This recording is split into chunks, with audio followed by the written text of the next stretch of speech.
নাই। আবু তালিব মহব্বতের তো কমতি নাই। আবু তালিব পয়গম্বর আলাইহিস সালাতু ওয়াস সালামের পাশে সবসময় দাঁড়ানো ছিলেন।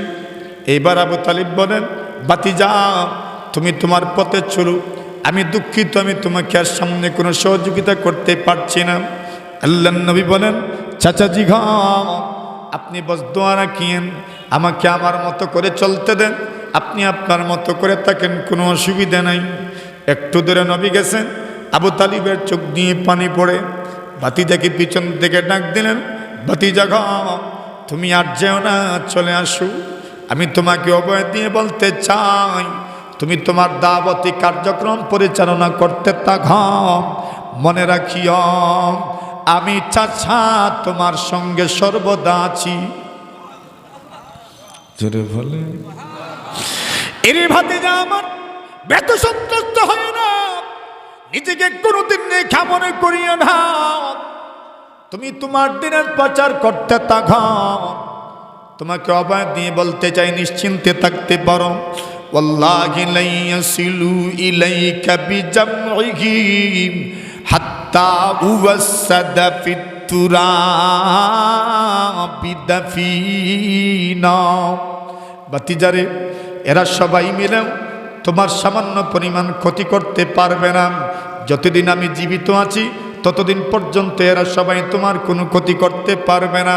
আমি যতদিন পর্যন্ত কবরস্থ না হব এরা তোমার কোনো ক্ষতি করতে পারবে না। এরে ভাতিজা আল্লাহ তোমাকে যা আদেশ করেছেন সেই আদেশপ্রাপ্ত বিধানগুলো তুমি সবার সামনে খুলে খুলে বলতে থাকো, কোনো অসুবিধা নাই। তোমাকে আমি সুসংবাদ দিলাম, তোমার রবের পক্ষ থেকে তুমি সুসংবাদ পেতে থাকো, কোনো অসুবিধা নাই। ওই কথাগুলোর মাধ্যমে আমি তোমার মনটাকে সবল করতে চাই, তোমার চিত্তটাকে চাঙ্গা করে দিতে চাই। আবু তালেব বলেন, রে ভাতিজা আমার, আমি তো জানি তুমি আমাকে এমন এক দিনের প্রতি দাওয়াত দিয়েছ, ওই দিনের চাইতে উত্তম আর সত্য কোনো দিন দুনিয়াতে হতে পারে না। অগণবীজি আপনি কার ঘরে থাকবেন ওই প্রশ্নের উত্তর জানার দরকার নাই। আমরা আপনাকে অনুমতি দিলাম, সম্মিলিত অনুমতি। আপনি আশার ঘরে যেতে পারবেন, যতদিন ইচ্ছা আপনি আশার ঘরে থাকতে পারেন। সুবহানাল্লাহ। অগণবীজি আপনি আশার ঘরে সেবা নিবেন, যত্ন নিবেন, আমাদের কোনো আপত্তি নাই। কিন্তু আপনি তো অনুমতি চাচ্ছেন, আমরা আপনাকে অনুমতি দিলাম, আয়েশার করে আপনি যেতে পারেন। আল্লাহর পয়গম্বর আলাইহিস সালাতু ওয়াস সালাম আয়েশা সিদ্দিকা রাদিয়াল্লাহু তাআলার ঘরে যাওয়ার পরে বুধবার দিনে নবীজি প্রচণ্ড অসুস্থ হয়ে পড়লেন। রাসূলের ইন্তেকাল সোমবার দিনে। কোন দিন? সোমবার দিন। নবী এর আগে বুধবার দিনে অসুস্থ হয়ে পড়লেন। এত প্রচণ্ড জ্বর, এত প্রচণ্ড মাথা ব্যথা, আল্লাহর পয়গম্বর আলাইহিস সালাতু ওয়াস সালাম বেশি জ্বরের কারণে বারবার বেহুশ হয়ে যাচ্ছেন। আল্লাহর নবী বলেন, সাহাবীরা আমার, তোমরা আমার মাথায়, আমার পুরো শরীরে পানি ঢালতে থাকো। নবী বলেন, 7 জায়গা থেকে 7 বোতল থেকে পানি ঢালো, এক জায়গায় একত্রিত করো, আবার ওই পানি তোমরা আমার মাথায় ঢালো। আল্লাহর নবী স্ত্রীগণ পানি ঢালতে লাগলেন। পয়গম্বর বলতে লাগলেন, হাসবুকুম হাসবুকুম, আর না আর না, যথেষ্ট হয়েছে, আর পানি দিতে হবে না। আল্লাহর নবীজি পানি দেওয়ার কথা বলার আগে সাহাবায়ে কেরামদেরকে বলেন, আমার মাথায় পানি ঢালো, আমি সুস্থ হয়ে মসজিদে আমার সাহাবায়ে কেরামদের সামনে যেতে চাই, মসজিদে জামাতের সাথে নামাজ আদায় করতে চাই। নামাজ পড়ার পরে আমি আমার সাহাবীদেরকে ওয়াজ করতে চাই। জোরে বলেন, এটা একটা জোরে হইল, আরো জোরে। দ্বীপ প্রহরে তো আওয়াজ বেশি হয় না, কম হয়? পেটে ভুক লাগলে তো আওয়াজ বেশি হয় মানুষের, জোরে সুরে সুবহানাল্লাহ। নবীর মহব্বত নিয়ে, এশক মহব্বত অন্তরে নিয়ে, রসুলের সিরতকে স্মরণ করে জোরে সুরে আল্লাহু আকবার। আল্লাহ নবী সাহাবায়ে কেরাম তাকবীর দিতেন, জুড়ে জুড়ে দিতেন, আল্লাহু আকবার। নবী বলতেন আরো আস্তে দেন, আরো আস্তে দেন। আর আমরা এমন আস্তে দিই, আমরা বলা লাগে জুড়ে দেন, জুড়ে দেন। আর সাহাবায়ে কেরাম এত জুড়ে দিতেন, নবী বলতেন আস্তে তাকবীর দেন, আস্তে তাকবীর দেন। সুবহানাল্লাহ, জুড়ে বলেন। আবু মুসা আশআরী রাদিয়াল্লাহু তাআলা আনহু বলেন, কুন্না মা'আন নবী সাল্লাল্লাহু আলাইহি ওয়াসাল্লাম ফি সাফার। আবু মুসা আশআরী বলেন, আমরা একদিন নবীজির সঙ্গে সফরে ছিলাম। সফরটা কোন সফর ছিল? খায়বার যুদ্ধ থেকে ফিরছিলেন। আল্লাহর নবীর সাহাবী বলেন, আবু মুসা আশআরী রাদিয়াল্লাহু তাআলা আনহু বলেন, লাম্মা রাজানা মিন গাজওয়াতি খায়বার। আল্লাহর নবীর সাহাবী বলেন, আমরা যখন খায়বার যুদ্ধ থেকে ফিরছিলাম, নবীজির সঙ্গে ছিলেন, বিজয়ী হয়ে ফিরছিলাম। যেই জাতি বিজয়ী হয় এদের আওয়াজ ছোট থাকে না, বড় হয়? জুড়ে বলেন। যে জাতি বিজয়ী হয় এদের আওয়াজ বড় হয়। যারা বিজয়ী হয় স্লোগান আসতে দেয় না, জুড়ে দেয়, জুড়ে দেয়।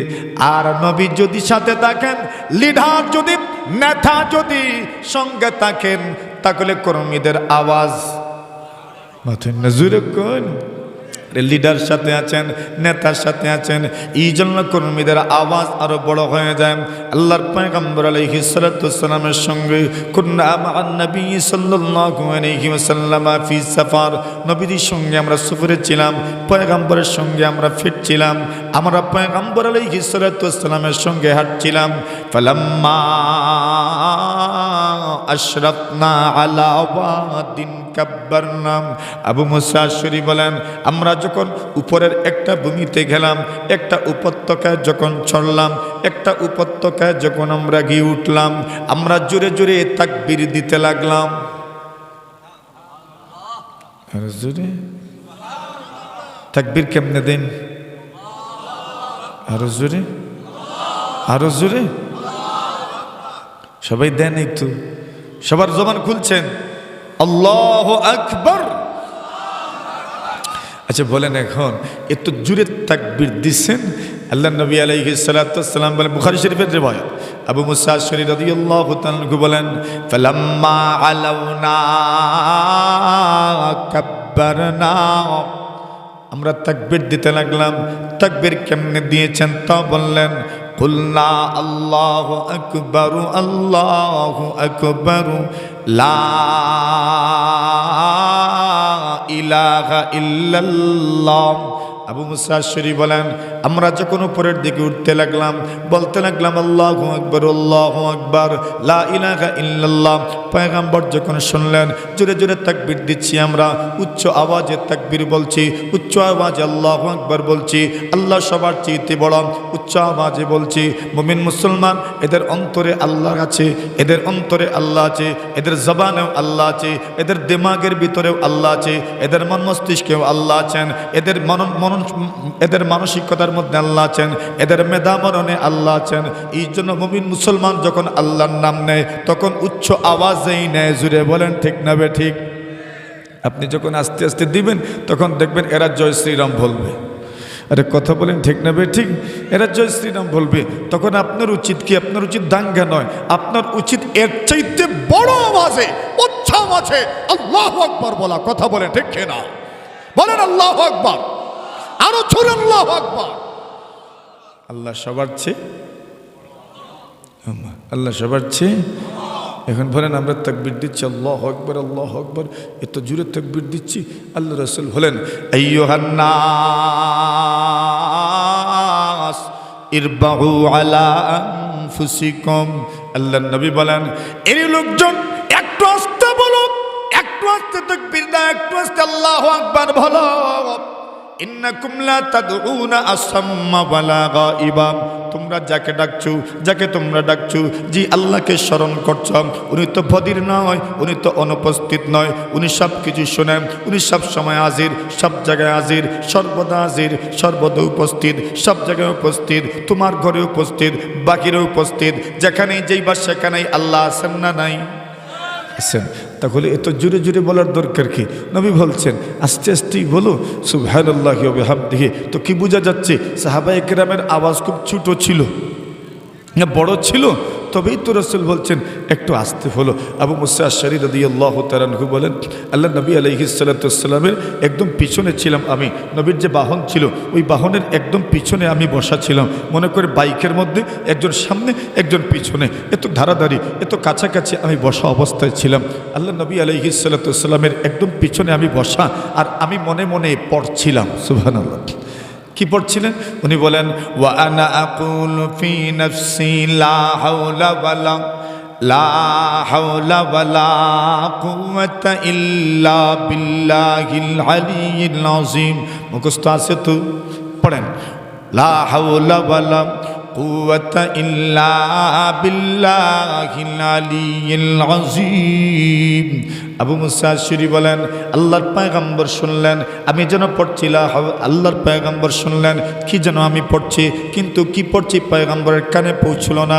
এই জন্য পয়গম্বর আমাকে প্রশ্ন করেন, ইয়া আবদুল্লাহ ইবনে কাস, এরে আবু মুসা আশআরী তুমি মনে মনে কি পড়ছ? আবু মুসা আশআরী বলেন, আকুলু ফি নাফসি লা হাওলা ওয়ালা কুওয়াতা ইল্লা বিল্লাহিল আলিয়্যিল আযীম। আল্লাহর নবী বলেন, এরে আবু মুসা আশআরী তুমি লা হাওলা ওয়ালা কুওয়াতা ইল্লা বিল্লাহ পড়ছ, আমি কি তোমাকে আলা আদুল্লুকা আলা কানজিম মিন কুনুজিল জান্নাহ, আল্লাহর হাবিব বলেন, এরে আবু মুসা আশআরী আমি কি তোমাকে জান্নাতের একটা খাজানা সম্পর্কে তোমাকে দিক নির্দেশনা করব না? আল্লাহর নবীর সাহাবী আবু মুসা আশআরী বলেন, বালা জাআলানি আল্লাহু ফিদাকা ইয়া রাসূলুল্লাহ। ওগো নবীজি কেন নয়, কেন নয়, অবশ্যই আপনি আমাকে বলেন যেই তসবিহটা পড়লেন, যে জিকিরটা করলেন জান্নাতে খাজানা তৈরি হয়ে যায়, কেন বলবেন না? অবশ্যই বলেন, বালা জাআলানি আল্লাহু ফিদাকা ইয়া রাসূলুল্লাহ। ওগো নবীজি আল্লাহ যেন আমাকে আপনার উৎসর্গ হওয়ার জন্য কবুল করেন, বলুন না ওই জিকিরটাকে। আল্লাহর নবী বলেন, লা হাওলা ওয়ালা কুওয়াতা ইল্লা বিল্লাহ, যদি একবার পড়তে পারে তার জন্য জান্নাতের মধ্যে খাজানা তৈরি হয়ে যায়। জোরে বলেন। তো আপনার জন্য জান্নাতে খাজানা তৈরি হবে, আপনি জান্নাতের বাহিরে থাকবেন মতন না। তো জান্নাতে আপনার খাজানা জান্নাতের, আপনি জান্নাতের বাহিরে না ভিতরে? আরে যার খাজানা যেখানে সে তো সেখানেই। কথা বলেন ঠিক না ঠিক?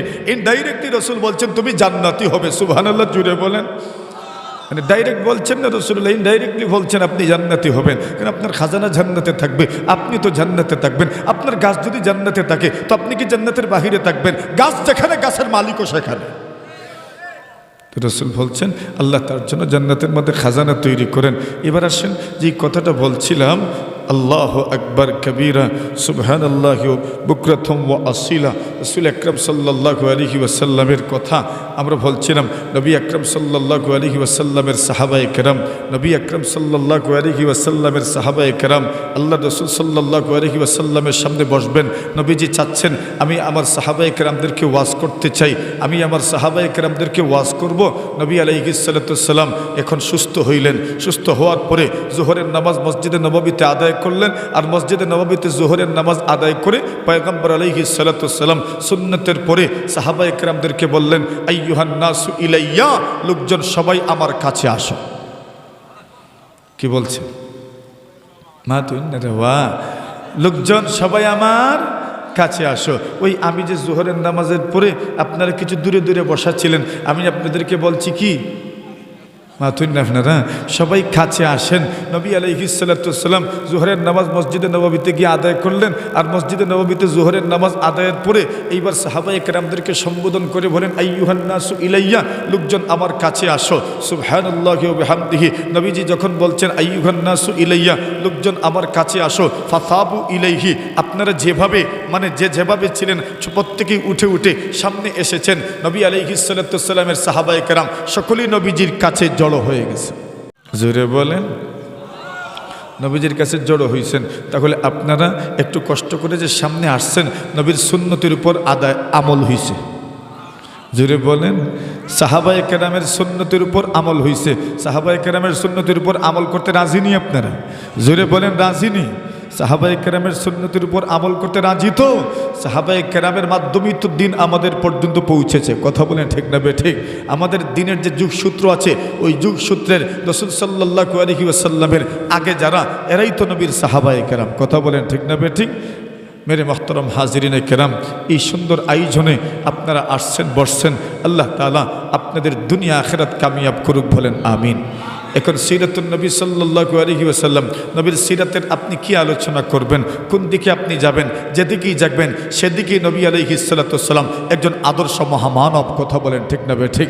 আমার নবী আলাইহিস সালাতু ওয়াসসালামকে আপনি কি হিসাবে দেখতে চান? নবী আলাইহিস সালাতু ওয়াসসালামকে আপনি একজন স্বামী হিসাবে দেখতে চাইবেন, আদর্শ স্বামী। নবী আলাইহিস সালাতু ওয়াসসালামকে আপনি দুলাভাই হিসাবে দেখতে চাইবেন, আদর্শ একজন দুলাভাই। নবী আলাইহিস সালাতু ওয়াসসালামকে আপনি দেখতে চাইবেন একজন বাতিজা হিসাবে, আদর্শ একজন বাতিজা। নবী আলাইহিস সালাতু ওয়াসসালাম ছেলে হিসাবে, আদর্শ একজন ছেলে। নবী আকরাম সাল্লাল্লাহু আলাইহি ওয়াসাল্লাম একজন সালিশ বিচারক হিসাবে, আদর্শ একজন সালিশ বিচারক। নবী আলাইহিস সালাতু ওয়াসসালাম একজন প্রধানমন্ত্রী হিসাবে, আদর্শ একজন প্রধানমন্ত্রী। নবী আলাইহিস সালাতু ওয়াসসালাম একটা শহরের প্রতিষ্ঠাতা হিসাবে, আদর্শ একজন প্রতিষ্ঠাতা।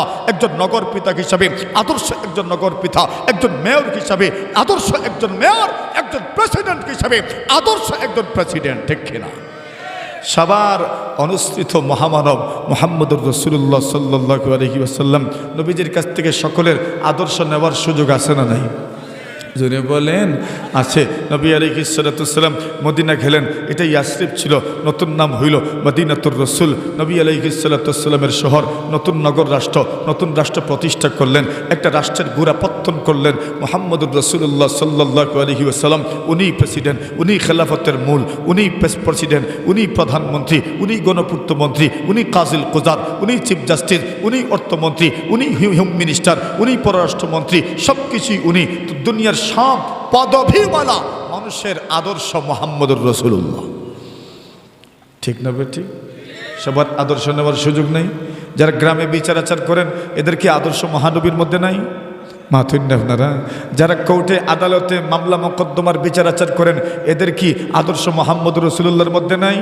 না আছে? আমার মতো সাধারণ মানুষের আদর্শ মুহাম্মদুর রাসূল সাল্লাল্লাহু আলাইহি ওয়াসাল্লামের মধ্যে নাই? না আছে? মানে সবার জন্য মুহাম্মদুর রাসূলুল্লাহ আদর্শ, প্রত্যেকেই আদর্শ গ্রহণ করতে পারেন। এই পৃথিবীতে এমন কোনো পদ তৈরি হয় নাই, এমন কোনো পদ বের হয় নাই, এমন কোনো পদবিওয়ালা মানুষ এই দুনিয়াতে নাই যেই পদবিওয়ালা মানুষের আদর্শ মুহাম্মদুর রাসূল হইতে পারেন না। ঠিক না বে ঠিক? বরং সব পদবিধারী মানুষের আদর্শ মুহাম্মদুর রাসূলুল্লাহ সাল্লাল্লাহু আলাইহি ওয়াসাল্লাম। ও ভাই, তার রাসূল করিম সাল্লাল্লাহু আলাইহি ওয়াসাল্লামের জীবন আদর্শ নিয়ে আপনি কতটুকুই আলোচনা করবেন? নবীর সমরনীতি কী ছিল, নবীর যুদ্ধনীতি কী ছিল, সেটা যদি আপনি আলোচনা করেন কত বছর যে যাবে, এরপরেও শেষ হবে না। নবী আলাইহিস সালাতু ওয়াসসালাম জীবনেও রাসূল আকরাম সাল্লাল্লাহু আলাইহি ওয়াসাল্লাম যুদ্ধের ময়দানে নারীদেরকে হত্যা করার অনুমতি দেন নাই। রাসূলুল্লাহ সাল্লাল্লাহু আলাইহি ওয়াসাল্লাম যুদ্ধের ময়দানে শিশুদেরকে হত্যার অনুমতি দেয় নাই। কিন্তু আজকাল যারা নারী হত্যা করে, শিশু হত্যা করে, বোমাবাজির মাধ্যমে নিরপরাধ বেসামরিক নাগরিককে হত্যা করে, তারাই আবার মানবতার বড় বড় স্লোগান দেয়। ঠিক কিনা? মানবতা বিরোধী কাজ তারাই করে, আর তারাই আবার মানবতাবাদী স্লোগান দেয়। তারা আবার মুহাম্মদুর রাসূল সাল্লাল্লাহু আলাইহি ওয়াসাল্লাম এর চরিত্রের উপর আঙ্গুল তুলতে চায়। কথা বলেন ঠিক না বেঠে? আরে তোমার জন্য এটা মানাবে না।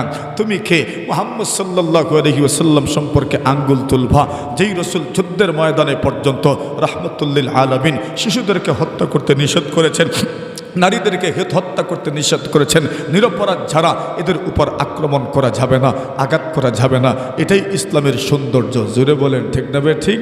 কিন্তু আজ আপনি কি লক্ষ্য করছেন? যারা পৃথিবী নিয়ন্ত্রণ করছে, ইহুদি এবং খ্রিস্টানরা, এরা সম্মিলিতভাবে গাজা সহ ফিলিস্তিনের বিভিন্ন অঞ্চলে বোমাবাজি করে নিরপরাধ শিশুদেরকে হত্যা করছে, চিকিৎসা সেবা নিতে দিচ্ছে না, বিভিন্ন চিকিৎসা কেন্দ্র হাসপাতালগুলো পর্যন্ত গড়িয়ে দিচ্ছে। এদের মতো মানবতা বিরোধী আর কেউ হতে পারে না। ঠিক না? কিন্তু তারাই তো আবার ইসলামকে টেরোরিজম বলে, ইসলাম ধর্মের রসুলকে টেরোরিস্ট পর্যন্ত বলে। আর এই দুনিয়াতে যে যত বড় অপরাধী, তার আওয়াজ তত বড় হয়। জুড়ে বলেন। আমাদের দেশে বলে না, গ্রামের একটা প্রবাদ আছে না, ওই প্রবাদ সবাই মনে মনে স্মরণ করে লাইন, আমি কইতাম না, মনে মনে সবাই একটু স্মরণ করে নেন ওই প্রবাদটা। আমাদের দিন, হ্যাঁ, না, এটা দরকার নাই, মনে মনে স্মরণ করলে এটা বলার দরকার নাই। তো বলছিলাম এই দুনিয়াতে মুহাম্মদুর রাসূল সাল্লাল্লাহু আলাইহি ওয়াসাল্লাম যে দিন আমাদেরকে উপহার দিয়েছেন, এই দিনটাই আসলে অনুসৃত দিন। নবীর আদর্শই একমাত্র পথ, জান্নাতে যাওয়ার পথ। নবী আলাইহিস সালাতু ওয়াসসালাম কেমন ছিলেন, তার জীবন আদর্শটাই বা কেমন, একটা ছোট্ট উদাহরণ আপনাদেরকে আমি দিচ্ছি। দুনিয়াতে আমি বলবো আমার রসুল ভালো, তো আমি বলছি না, হিন্দুদের জবান থেকে শোনার দরকার নবী কেমন ছিলেন। দুনিয়ার বড় বড় খ্রিস্টান দার্শনিক, ইতিহাস গবেষক যারা, ইতিহাস বিশ্লেষক যারা, এদের জবান থেকে শুনেন নবী আলাইহিস সালাতু ওয়াসসালাম কেমন ছিলেন। দুনিয়াতে যারা নিরপেক্ষভাবে ইতিহাস বিশ্লেষণ করেছে, ইতিহাস গবেষণা করেছে, এদের সবার চোখে মুহাম্মদ সাল্লাল্লাহু আলাইহি ওয়াসাল্লাম এই পৃথিবীর সবচেয়ে বড় মহামানব। সুবহানাল্লাহ বলে। শুধু রসুল্লাহ বড় মহামানব নয়, বরং রসুল আকরাম সাল্লাল্লাহু আলাইহি ওয়াসাল্লামের যে নীতি ছিল, নীতি আদর্শ বিচারের ক্ষেত্রে আল্লাহ রসুল সাল্লাল্লাহু আলাইহি ওয়াসাল্লামের যে নীতি, বর্তমান দুনিয়ার বড় বড় তাবৎ জনগোষ্ঠী এদের পূর্বসূরীরা ভুলে গেছে। মুহাম্মদ সাল্লাল্লাহু আলাইহি ওয়াসাল্লামের যে বিচার নীতি, সেই বিচার নীতি যদি পৃথিবী অবলম্বন করে, তাহলে পুরা দুনিয়া, ইউরোপ আমেরিকা সহ পুরা দুনিয়া এত শান্তিতে থাকবে, এত শান্তি আর কোনো ধর্মের বিচার নীতির মধ্যে পাওয়া যাবে না। সুবহানাল্লাহ বলে। জর্জ বার্নাস এই কথাটা বলেছেন। আসুন আমি একটা কথা আপনাদেরকে শোনাই। আরব কা চাঁদ নামে একটা কিতাব আছে, ডক্টর স্বামী লক্ষ্মণ প্রসাদ লিখেছে। আরব কা চাঁদ, আরব কা চাঁদ, চাঁদ মানে তো চাঁদ, আর আরব কা মানে আরবের চাঁদ। আরবের চাঁদ কে? মোহাম্মদের নামটা তো কত স্বাদে নেওয়ার দরকার, মজা লাগার দরকার। জুড়ে বলেন কে? মুহাম্মদুর রাসূলুল্লাহ। দুরূদ শরীফটা পড়িয়েন সাল্লাল্লাহু আলাইহি ওয়াসাল্লাম। আরব কা চাঁদ নামে উনি কিতাব লিখেছে ডক্টর স্বামী লক্ষ্মণ প্রসাদ, আল্লাহর বান্দা লিখে। মুহাম্মদ সাল্লাল্লাহু আলাইহি ওয়াসাল্লাম মক্কা বিজয়ের দিন মুহাম্মদ সাল্লাল্লাহু আলাইহি ওয়াসাল্লাম উদারতার যে দৃষ্টান্ত স্থাপন করেছেন। উনি বলেন, বর্তমান দুনিয়ার মানবাধিকার কর্মীদের নীতি দেখো, আর মুহাম্মদ সাল্লাল্লাহু আলাইহি ওয়াসাল্লাম মক্কা বিজয়ের দিন যে উদারতার দৃষ্টান্ত স্থাপন করেছেন, এই দুইটার মধ্যে কম্পেয়ার করো। কোথায় মুহাম্মদুর রাসূলুল্লাহর মানবতা, আর কোথায় বর্তমান দুনিয়ার মানবতা, স্লোগানদারীদের মানবতা? কথা বলেন ঠিক না বে ঠিক? আল্লাহ নবী সাল্লাল্লাহু আলাইহি ওয়াসাল্লাম বিজয়ী হয়ে মক্কাতুল মুকাররমায় প্রবেশ করেছেন। নবী আলাইহিস সালাতু ওয়াসসালাম ঘোষণা করলেন, কেউ যদি আবু সুফিয়ানের ঘরে প্রবেশ করে তাকেও নিরাপত্তা দেয়া হলো। কেউ যদি বাইতুল্লাহে হারামের ভিতরে ঢুকে তার জন্য নিরাপত্তা নিশ্চিত করা হলো। কেউ যদি তরবারি ফেলে দেয় তার জন্য নিরাপত্তা নিশ্চিত করা হলো। এই যে উদারতা রাসূল সাল্লাল্লাহু আলাইহি ওয়াসাল্লাম দেখিয়েছেন, রক্তপাত ঘটাতে চান নাই। রাসূল আকরাম সাল্লাল্লাহু আলাইহি ওয়াসাল্লাম সকলকে একযুগে মাফ করে দিয়েছেন, ক্ষমার ঘোষণা করেছেন। অথচ এরাই তো রসুলকে নিজের এলাকা থেকে বিতাড়িত করেছিল। এরাই তো রসুল সাল্লাল্লাহু আলাইহি ওয়াসাল্লামের হাঁটার পথে, যাত্রা পথে কাঁটা বিছিয়েছিল। এরাই তো সুমাইয়া রাদিয়াল্লাহু তাআলা আনহার যৌনাঙ্গে বর্ষা দিয়ে আঘাত করে শহীদ করেছিল। এরাই তো হযরত খুবাইব রাদিয়াল্লাহু তাআলা আনহুকে ফাঁসির কাস্টে ঝুলিয়েছিল। এরাই তো হযরত বেলাল রাদিয়াল্লাহু তাআলা আনহুকে উত্তপ্ত গরম বালুতে শোয়া রাখত। এরাই তো সাহাবায়ে কেরামদেরকে বিভিন্নভাবে কষ্ট দিয়েছিল। এরাই তো রাসূল সাল্লাল্লাহু আলাইহি ওয়াসাল্লামকে বন্দিত্ব জীবন যাপনে বাধ্য করেছিল। শাবে আবি তালিবের মধ্যে রাসূল আকরাম সাল্লাল্লাহু আলাইহি ওয়াসাল্লামের পুরো খানদানের সাথে বয়কট ঘোষণা করে রাসূলকে বন্দিত্ব জীবনে বাধ্য করেছিল। রাসূল আজকে চাইলে কি প্রতিশোধ নিতে পারতেন না? জোরে বলেন। চাইলে তো আজকে প্রতিশোধ নিতে পারতেন, কিন্তু নবী আলাইহিস সালাতু ওয়াসসালাম প্রতিশোধ তো নিলেন না। মক্কাতে যখন প্রবেশ করছেন, নবী আলাইহিস সালাতু ওয়াসসালাম বুক উঁচু করে, মাথা উঁচু করে মক্কাতে প্রবেশ করেন নাই।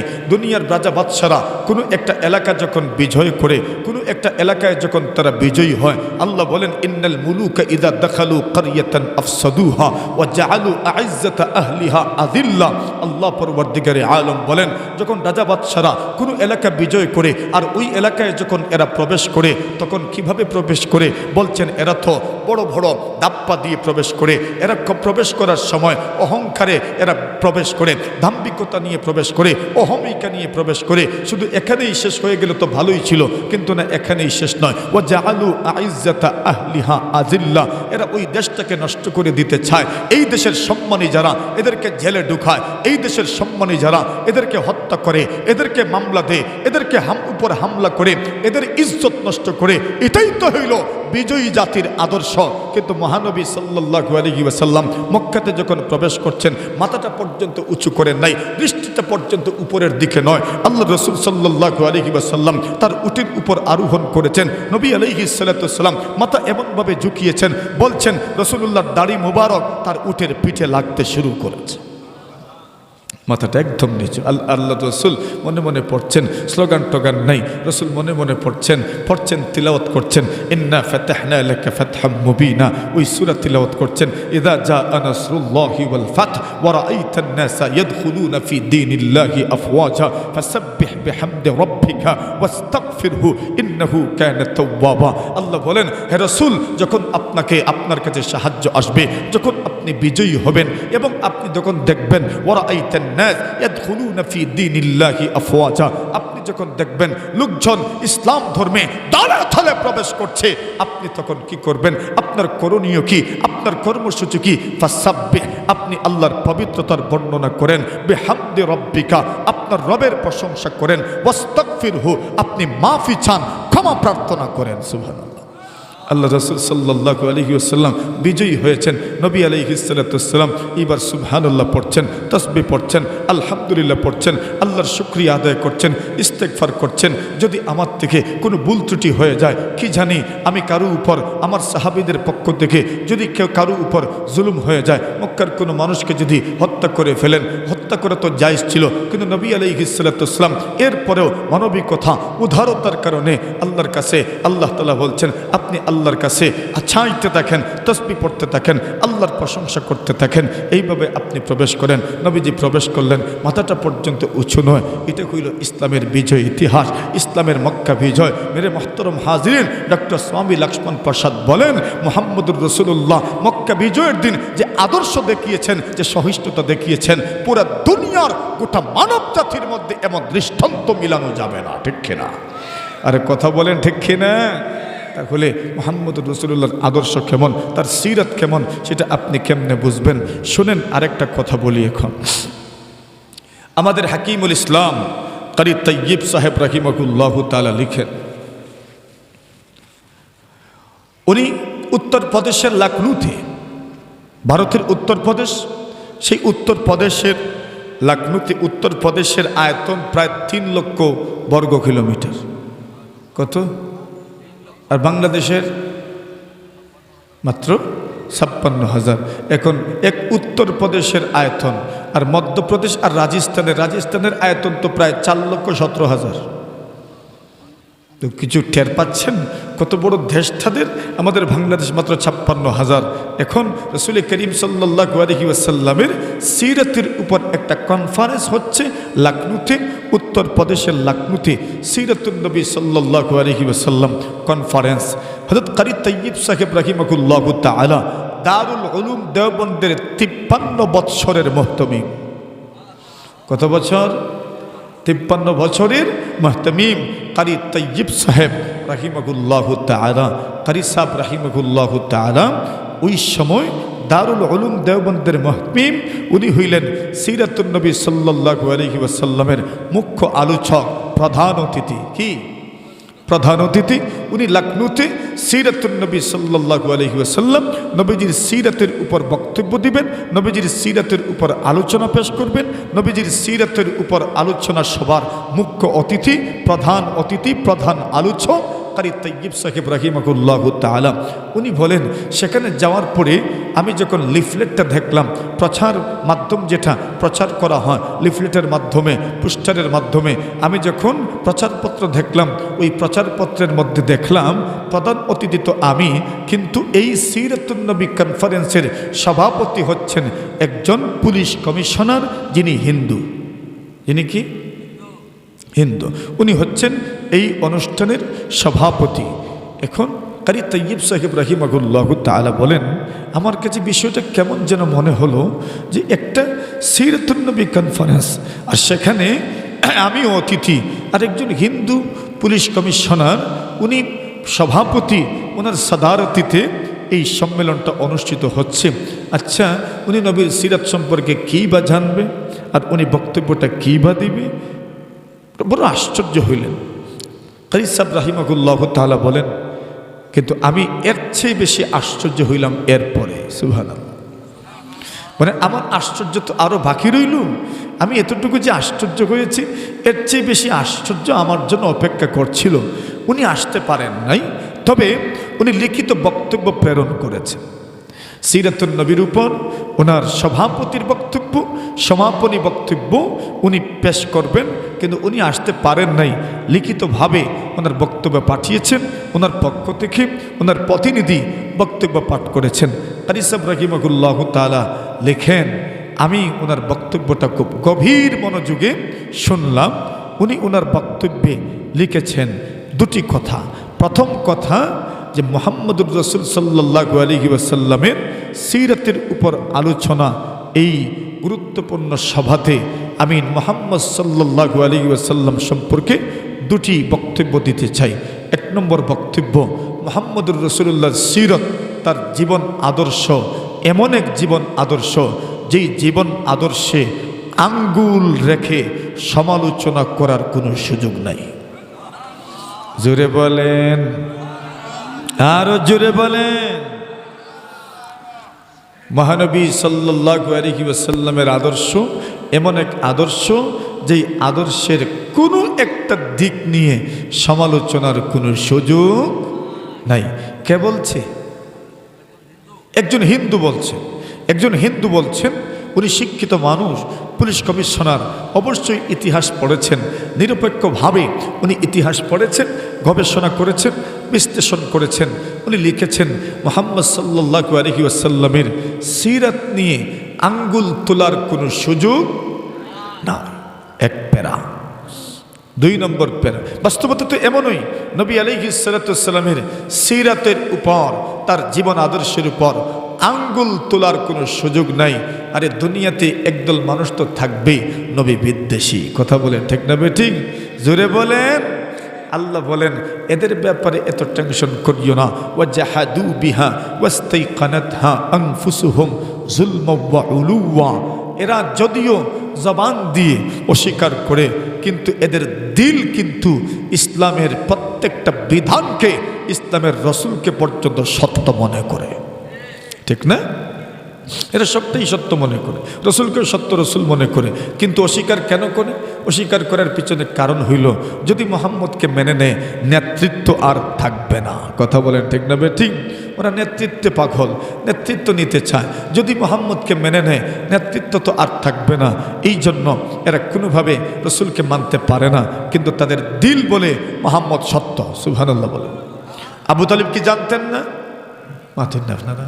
আবু তালিব কি জানতেন না মোহাম্মদ সত্য? আবু তালিবও তো জানতেন, কিন্তু আবু তালিব রসুলের দিনকে কবুল করেননি। কেন কবুল করেননি?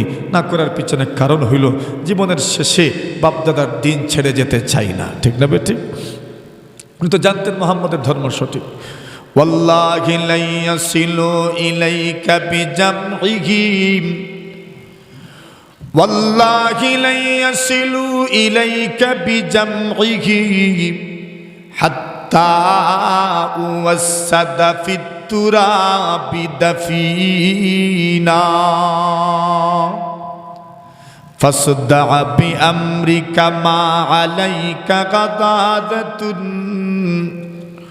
ওয়াবশির ওয়াকার বিযাকা মিনহু উয়ুনা ودعوتني وزعمت أنك صادق ولقد صدقت وكنت ثم أمينا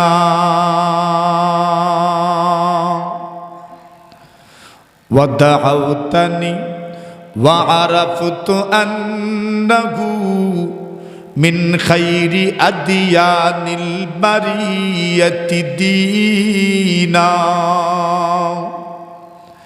ফালাউলাল মালামাতু আও হিদারি সুব্বাতান লাওয়াজাত্তানি সামহাম বিদাকা মুবিনা। আবু তালিব বলেন, হে ভাতিজা মুহাম্মদ, আরবের মানুষ আমার কাছে বিচার দায়ের করেছে, ফরিয়াদ করেছে, আপনি যদি তাদের পূর্বসূরি তাদের মূর্তিগুলোকে বদনাম করার থেকে বিরত না থাকেন, এরা আপনার বিরুদ্ধে অ্যাকশন নেবে। আমাকে আলটিমেটাম দিয়ে গেছে, আমি যেন তোমাকে বিরত রাখি, আর না হয় আমি যেন তোমার সঙ্গ ছেড়ে দেই। ওগো ভাতিজা আমার, আমি শেষবারের মতো তোমাকে বলছি, এগুলো ছেড়ে দাও। এরা বলছে তুমি যা চাও তাই দিবে।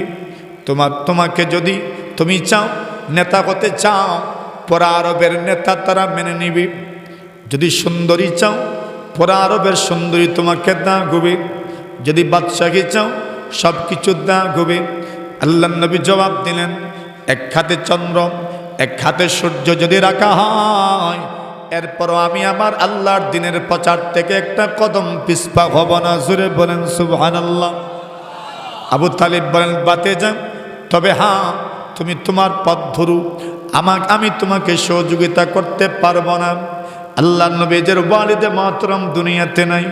আল্লাহর পয়গম্বর আলাইহিস সালাতু ওয়াস সালামের পূর্বসূরি ওনার আব্বা জান সহ ওনার দাদা জান সহ কেউ কিন্তু মুশরিক ছিলেন না। আব্দুল্লাহ দুনিয়াতে নাই। আল্লাহর পয়গম্বরের ইন্তেকালের আগে আব্দুল্লাহ দুনিয়া থেকে বিদায় হয়ে গেলেন, আর না হয় ইন্তেকালের পরে দুনিয়া থেকে বিদায় হয়েছেন, কিন্তু বাবা সন্তানের মোলাকাত হয় নাই, সাক্ষাৎ হয় নাই। আব্দুল্লাহ দুনিয়া থেকে চলে গেলেন, যেই সন্তান তার বাবা দুনিয়াতে নাই, ওই সন্তানের প্রতি চাচাদের মহব্বত কম না বেশি?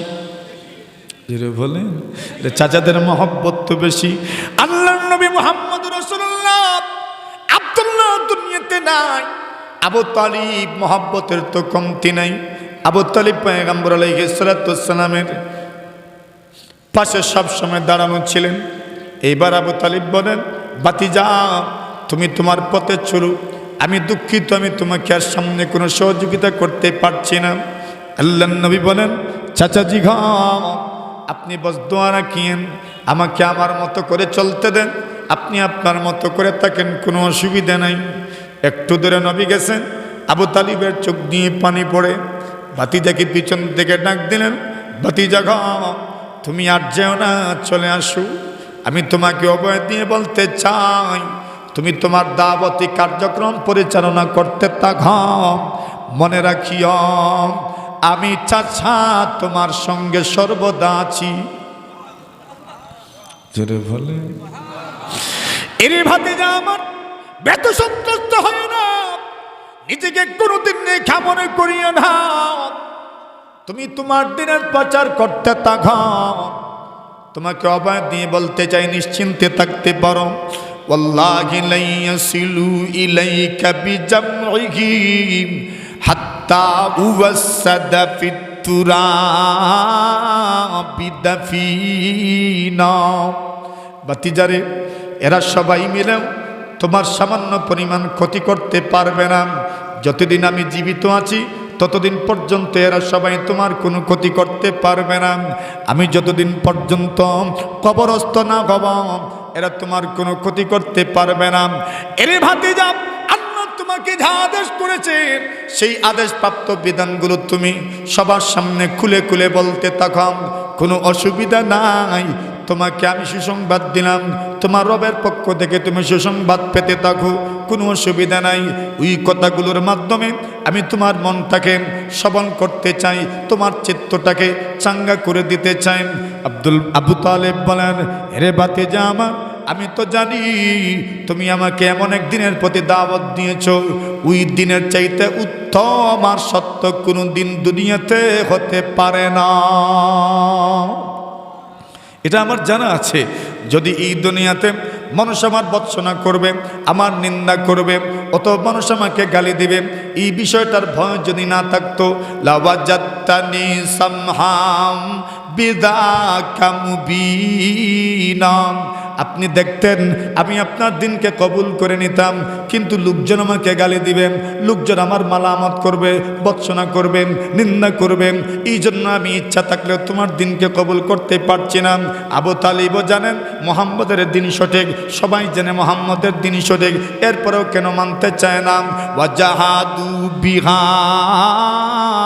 ওয়াস্তাইকানাতহা আনফুসুহুম যুলমান ওয়া উলুওয়া, অহংকার বশত অযাচিতভাবে দাম্ভিকতার কারণে অহমিকার কারণে পয়গম্বরের দিনকে কবুল করতে চায় না।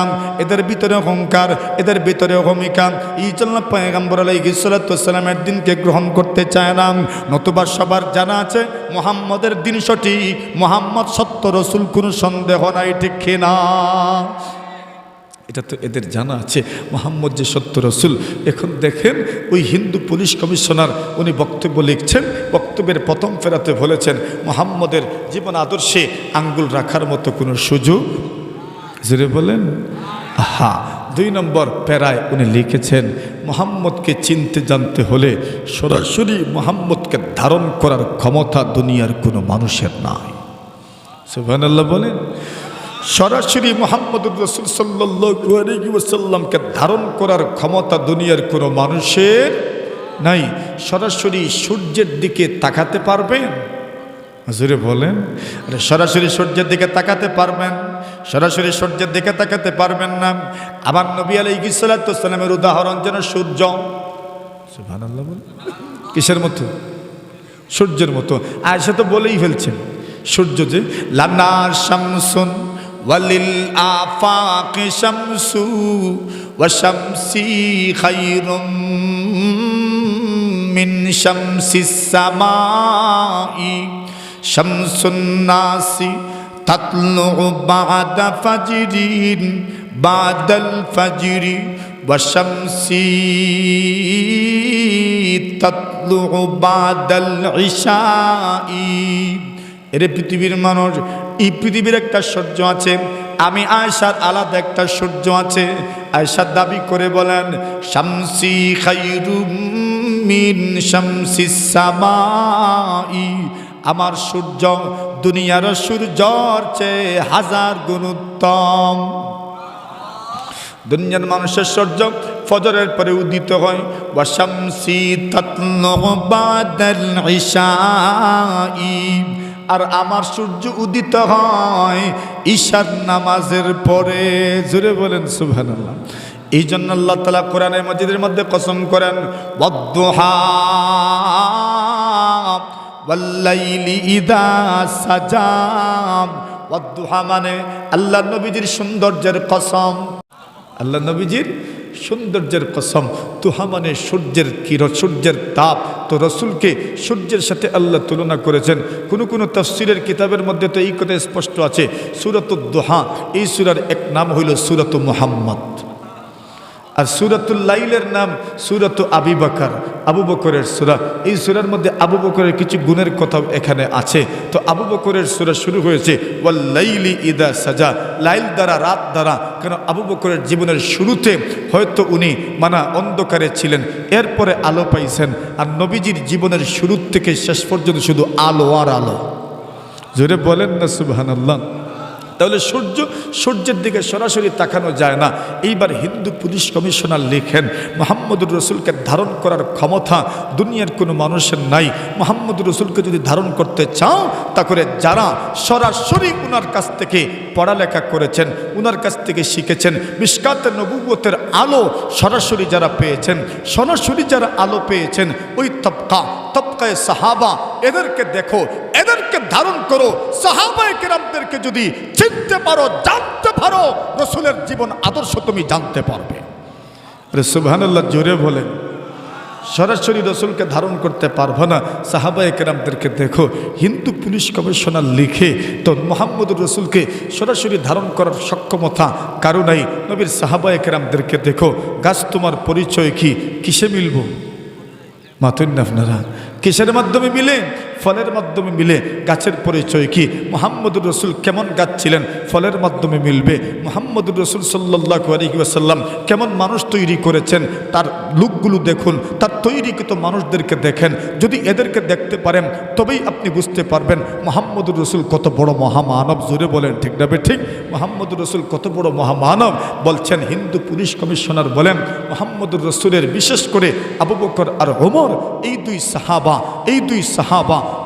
সাহাবা এই পৃথিবীর মধ্যে যে আদর্শ রেখে গেছেন, বিশেষ করে পৃথিবী পরিচালনার ক্ষেত্রে যেই দক্ষতার স্বাক্ষর রেখে গেছেন, যদি পৃথিবীর মানুষ, সব রাজা বাদশারা, সব সরকার প্রধান যদি আবু বকর ওমরের মতো যদি গুণে গুণান্বিত হয়ে যেত, তাহলে পৃথিবীর মধ্যে কোনো উশৃঙ্খলার বিশৃঙ্খলা দেখা দিত না। হিন্দু পুলিশ কমিশনারের বক্তব্য, নবী আলাইহিস সালাতু ওয়াস সালামের সাহাবায়ে কেরামদেরকে দেখে যদি মানুষ এগুলো সাজাতে পারত, তাহলে এগুলো এই দুনিয়া অন্যরকম হয়ে যেত। মহাত্মা গান্ধী বলেছিলেন, আমি রামকৃষ্ণ সহ অনেকের নাম নিয়ে বলেছেন, আমি এদের উদাহরণ টেনে তুলব না। কেন? এরা তারিখি শখসিয়ত নয়, এরা ঐতিহাসিক ব্যক্তিত্ব নয়, এদের ঐতিহাসিক কোনো পরিচয় নেই, এদের ঐতিহাসিক কোনো পরিধেয় নেই, পরিচিতি নেই, এদের ঐতিহাসিক কোনো কর্ম আপনার পরিধি এদের তেমন নাই। কিন্তু আমি তোমাদের সামনে আবু বকর উমরের উদাহরণ টানছি, আবু বকর উমরের কথা তোমাদেরকে বলছি। এরা ঐতিহাসিক ব্যক্তিত্ব, এদেরকে যদি কেউ অনুসরণ করতে পারে গোটা দুনিয়া তার মাধ্যমে সুন্দর হয়ে যাবে। ঠিক কিনা? জোরে বলেন ঠিক কিনা? তাহলে নবী আলাইহিস সালাতু ওয়াস সালামকে যদি চিনতে চাও, রাসূলকে যদি জানতে চাও, তাহলে সাহাবায়ে কেরামদেরকে পড়ুন, সাহাবায়ে কেরামদেরকে অধ্যয়ন করুন। এক একজন সাহাবীদের জীবন ইতিহাস যদি পড়েন, তাহলে বুঝতে পারবেন নবীর সাহাবায়ে কেরাম, নবীজি কেমন ছিলেন। নবী আলাইহিস সালাতু ওয়াস সালামের সাহাবা আল্লাহর পক্ষ থেকে নবী আলাইহিস সালাতু ওয়াস সালামের জন্য আল্লাহ এদেরকে নিজে বাছাই করেছেন। জোরে বলেন সুবহানাল্লাহ। আল্লাহ সাহাবায়ে কেরামদেরকে বাছাই করেছেন। কেন বাছাই করেছেন? লিসুহবাতি নবীহি, নবীর সাহাবী হওয়ার জন্য, ওলি ইকামাতি দ্বীনিহি, এবং আল্লাহর দ্বীনকে আল্লাহর জমিনে প্রতিষ্ঠা করার জন্য স্বয়ং আল্লাহ বাছাই করেছে। এদের অন্তর বড় নির্ভর, এদের অন্তরে কোনো ঝামেলা নেই, লৌকিকতা নেই, বনিতা নেই, কৃত্রিমতা নেই। এদের অন্তরে যা আসতো ঠাস ঠাস করে বলে ফেলতেন। পুরো সরল মনের মানুষ ছিলেন। একদিন ওমর রাদিয়াল্লাহু তাআলা আনহু নবী আকরাম সাল্লাল্লাহু আলাইহি ওয়াসাল্লামকে বলেন, ইয়া রাসূলুল্লাহ, আমি আপনাকে মহব্বত করি সব কিছুর চাইতে বেশি, শুধু আমার জানের চাইতে কম। শুধু আমার জানের চাইতে? আরে এদের মুখ আর বুক এক ছিল, এদের মুখ আর বুক এক ছিল। মুখে এক কথা, বুকে এক কথা। এটা ছিল না, কপটতা ছিল না, লৌকিকতা ছিল না। আফদাল হাদিহিল উম্মাহ, এই উম্মতের সবচেয়ে উত্তম জামাত সাহাবা। ঠিক কিনা? এই উম্মতের সবচেয়ে উত্তম জামাতের নাম সাহাবায়ে কেরামের জামাত। এই উম্মতের সবচেয়ে উত্তম জামাত হচ্ছে সাহাবায়ে কেরামের জামাত। আল্লাহর রাসূলের সাহাবী আব্দুল্লাহ ইবনে মাসউদ বলেন, এরা এই উম্মতের সর্বোত্তম, সর্বোৎকৃষ্ট। কানু আফদাল হাদিহিল উম্মাহ আবাররাহা কুলুবা, এদের অন্তরটা ছিল নির্মল, অন্তর ছিল কলুষতা মুক্ত, এদের অন্তরে কোনো লৌকিকতা ছিল না। ওমর রাদিয়াল্লাহু তাআলা বলেন, ইয়া রাসূলুল্লাহ, আমি আপনাকে সব কিছুর চেয়ে বেশি মহব্বত করি, শুধু আমার জানের চাইতে কম। রাসূল বলেন, এখনো তোমার ঈমান পরিপূর্ণ হয় নাই। আল্লাহর নবীর সাহাবী উমর বলেন, তো কি করতে হবে ইয়া রাসূলুল্লাহ? রাসূল বলেন, আমি রাসূল তোমার জানের চাইতেও বেশি মহবুব হতে হবে তোমার কাছে। আমার মহব্বত তোমার কাছে আমার জানের চাইতে যখন বেশি হবে, তখন তুমি আমাকে মহব্বত করো, তোমার ঈমান পরিপূর্ণ হবে। উমর বলেন, ইয়া রাসূলুল্লাহ, এখন থেকে আমি আপনাকে আমার জানের চাইতেও বেশি মহব্বত করি। আল্লাহ রাসূল বলেন, আল আনা ইয়া উমর, উমর এইবার ঠিক আছে, তোমার ঈমান পরিপূর্ণ হয়ে গেছে। সুবহানাল্লাহ, জোরে বলেন। তাহলে নবী আলাইহিস সালাতু ওয়াস সালামের সাহাবায়ে কেরাম, আল্লাহর বান্দা হিন্দু পুলিশ কমিশনার লেখেন, আমরা দেখেছি, তারিখ পড়েছি, ইতিহাস পড়েছি, আবু বকর এবং ওমর এরা এই পৃথিবীকে যা দিয়েছে, গোটা দুনিয়ার ইতিহাসে নবী রাসূলদের পরে এমনভাবে পৃথিবীকে এত সার্ভিস আর কেউ দিতে পারে নাই। সুবহানাল্লাহ বলেন। নবী আলাইহিস সালাতু ওয়াস সালামের সাহাবী ওমর খেলাফতের মসনদে বসবেন। আল্লাহর নবীর সাহাবী ওমর রাগান্বিত সাহাবী, ক্রোধ বেশি, রাগ বেশি। এই পরিমাণ রাগ, এই পরিমাণ ক্রোধ, রাগের কোনো শেষ নেই। ওমর রাদিয়াল্লাহু তাআলা বলেন, যখন ভাষণ দিবেন, প্রথম ভাষণ অভিষেক ভাষণ মসজিদে নববী, আবু বকর হযরত বেশি সর্বপ্রথম বক্তব্য ওমর রাদিয়াল্লাহু তাআলা বলেন, বক্তব্যের এক পর্যায়ে গিয়ে বলেন, আমি যদি কোরআন সুন্নাহ মতো চলি সবাই তো আমাকে সহযোগিতা করবে, কিন্তু আল্লাহ না করুক আমি যদি হঠাৎ করে কোরআন সুন্নাহর উল্টা কোনো আমল করি, কোরআন সুন্নাহ বহির্ভূত কোনো আমল যদি করি, কে আছো আমাকে সোজা করে দিবা? সুবহানাল্লাহ। উমর তো গরম। আল্লাহর নবীর একজন সাহাবী মসজিদে নববীর মধ্যে দাঁড়ালেন, আস্তে আস্তে দাঁড়াইলেন, হাতে তলোয়ার। সুবহানাল্লাহ, জোরে বলেন। হাতে তলোয়ার, কোষের ভিতরে তলোয়ার, খাপের ভিতরে তলোয়ার। এইবার তলোয়ারটা কুশমুক্ত করলেন, খাপ মুক্ত করলেন, আর তলোয়ারটা খাপ মুক্ত করে কুশমুক্ত করে ওমর বলেন, ওমর ওই যে দেখেন আমার তলোয়ার। ওমর বলেন, আমি বলেছি কে আমাকে সোজা করে দিবে, কে আমাকে সোজা করে দিবে? মাই সাদ্দিদু ইউজাজা ওমর। ওমর যদি কোনো সময় বিপদগামী হয়ে যাওয়ার সম্ভাবনা থাকে, কে আছো সোজা করে দিবা?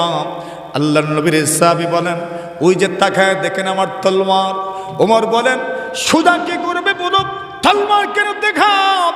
আল্লাহর নবীর সাহাবী বলেন, ওমর সাইফি হাদা ইউসাদ্দিদু ইউজাজা ওমর। ওই যে আমার তলোয়ার দেখছেন, আমার তলোয়ার উমরের বক্রতাকে সোজা করে দিবে। আমার তলোয়ারের মাধ্যমে আপনার বক্রতা সোজা করে দেওয়া হবে। আল্লাহর নবীর সাহাবী ওমর সাথে সাথে আল্লাহর প্রশংসা করলেন, মালিক আপনার প্রশংসা করছি, আপনি আমাকে এমন এক প্রজন্ম, এমন এক জামাত, এমন এক দল মানুষ, এমন এক জাত, এমন এক ধর্মের অনুসারী আপনি আমাকে বানিয়েছেন।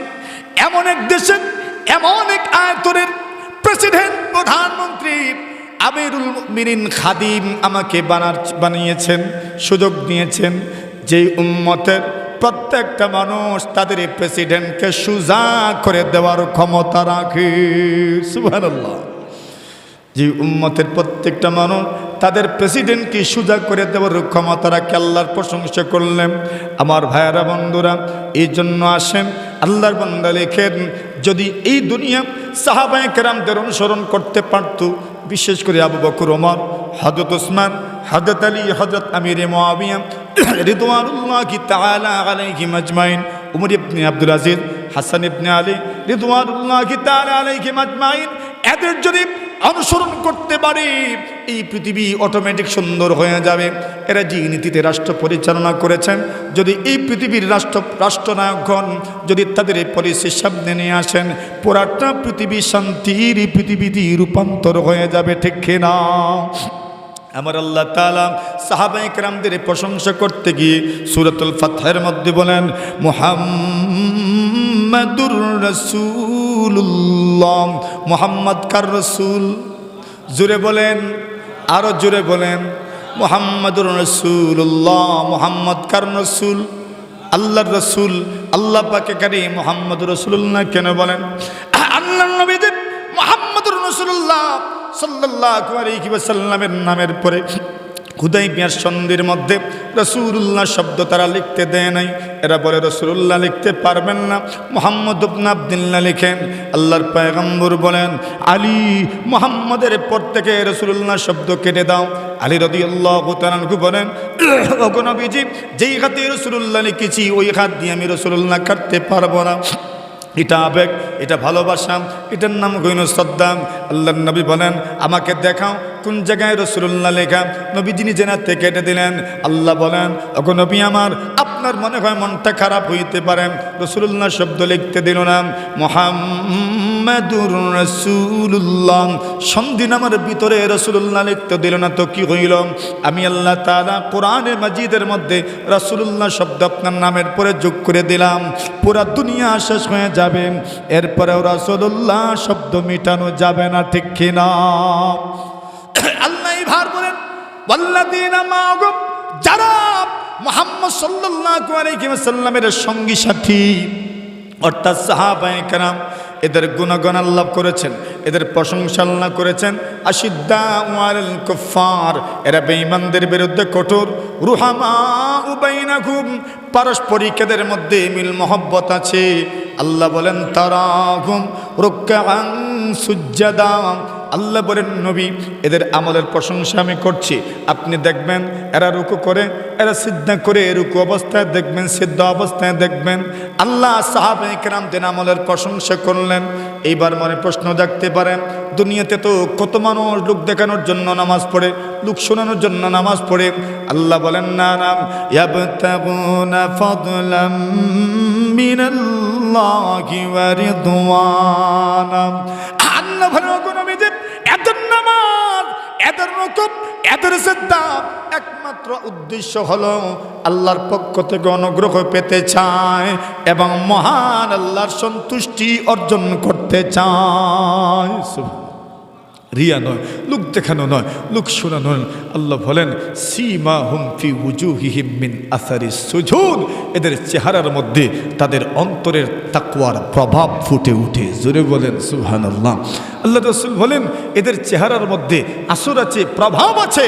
একটা গ্লাসের বাহিরে যখন দুধ ভরবেন আপনি, গ্লাসের ভিতরে বাহিরে যদি দেখেন দুধ লাগানো তো বুঝতে পারবেন গ্লাসটা পুরো ভরা ছিল।